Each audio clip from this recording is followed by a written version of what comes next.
time to listen to our speakers today as they focus exclusively on SDG16 and how SMEs can contribute towards achieving this global goal by 2030. To start with, we have a very special person with her keynote address. To deliver the keynote on SDG16, we have with us Ms. Chiara Milani.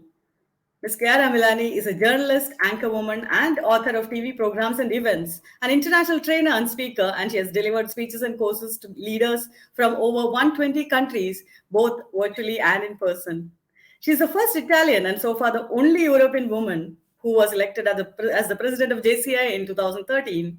She is currently the editor-in-chief of a multimedia magazine with a daily television program in Italy, for which she conducts interviews in both Italian and English. She has received several awards, both as a professional and for her volunteer work, including special recognition in 2003 as Reporter of the Year in Lombardy, the Pope Boniface VIII Peace Award, the Plaque of Peace Ambassador received by the mayor of her hometown, and the honorary citizenship of Rio de Janeiro, Brazil in 2013 as JCA president. Let me invite Ms. Chiara Milani for her keynote address. Over to you.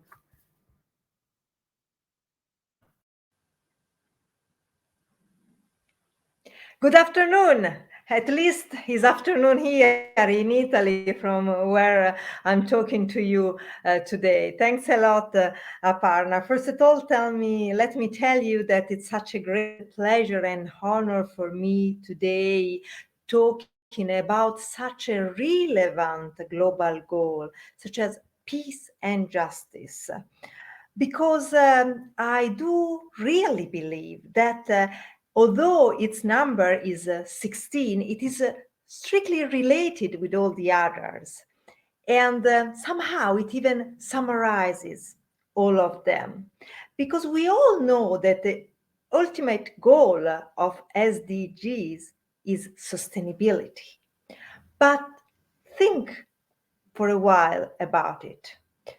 Which community, which word, which business can be sustainable without peace and justice? At the same time, how can we really reach peace and justice if the world is so full of inequalities, if consumption and production is not responsible, if all people cannot have a decent work, quality education, and good health, as I guess we all understood very well because of the pandemic. So we must stop the vicious circle and start the virtuous circle. Because we all know that if we are not part of the solution, well, we are part of the problem. Therefore, as you mentioned, as former president of JCI, Junior Chamber International, a worldwide organization with members aged 18 to 40, born more than 100 years ago in the USA, I will never forget what Gillian Sorensen, senior advisor of the UN Foundation, told to our members. You are the mighty, peaceful army that has in its power the ability to transform society. And also because of this, Ban Ki-moon, former UN Secretary General that I personally had the pleasure to meet in 2013 while serving as JCI president, said that JCI and UN are natural allies. He told it at our world headquarters in St. Louis, Missouri. And in fact, JCI and UN are partners since 1954. And JCI is the only NGO, which is not a UN agency such as UNESCO or UNICEF, that can put in its logo the UN logo. I don't know if you can watch here our logo.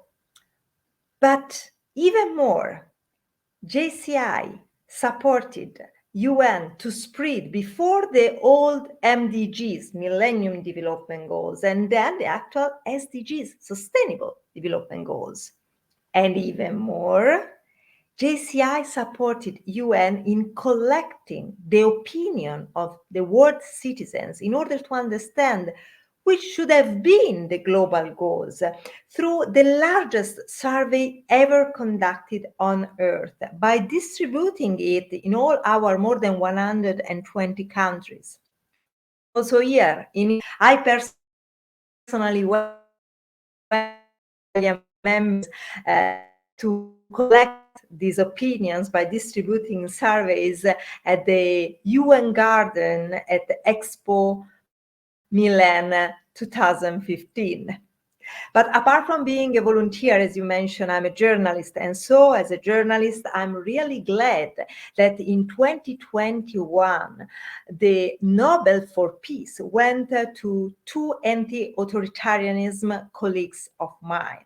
First of all, because it confirms one more that journalism has a crucial role in building and maintaining peace and justice. And then, because they were both a man and a woman, although just one out of 15 Nobel Prize winners is a woman.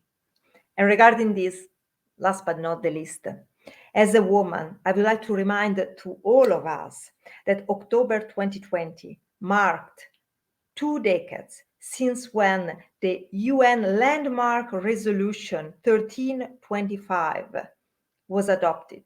And it was the first time ever that it enshrined the essential role of women in securing and maintaining peace. So back to the beginning, back to the need to establish a virtuous circle by providing development opportunities that empower young people to create positive change. JCI is helping, supporting both men and women in achieving peace. We even had the Peace is Possible campaign, in achieving justice, and at the end, in achieving a more sustainable world, also from the point of view of nature and business. Therefore, my call to action for you is, if you are under 40, wherever you come from, please join JCI. Please start the virtuous circle. Please be part of the solution. Thank you very much. Grazie mille. Thank you so much, Ms. Chiara, for opening the summit today in such a powerful note. Really proud of what you're doing to support the SDGs and all the good work you've been doing. Thank you so much for all the support you have been giving to GCPIT as well. Thank you. Now,